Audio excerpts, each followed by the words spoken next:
Kasama po natin si Ma'am. Ano po ang pangalan mo, Ma'am? Malu Rex. Ma'am Malu. Ano po yung dahilan? Ay, ilan taon po kayo?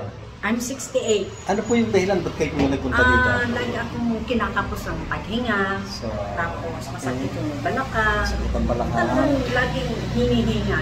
May palpitation po. May Ayun, no? palpitation. Nahihilo. Nahihilo. Sumasakit din ang ulo. Oo.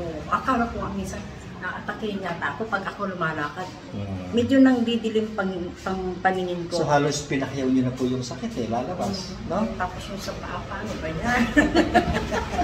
Pero ngayon po, yung ginawa po sa inyo, gaano po katagal? Mabilis lang, ano? Mabilis lang. And how do you Tapos, feel after?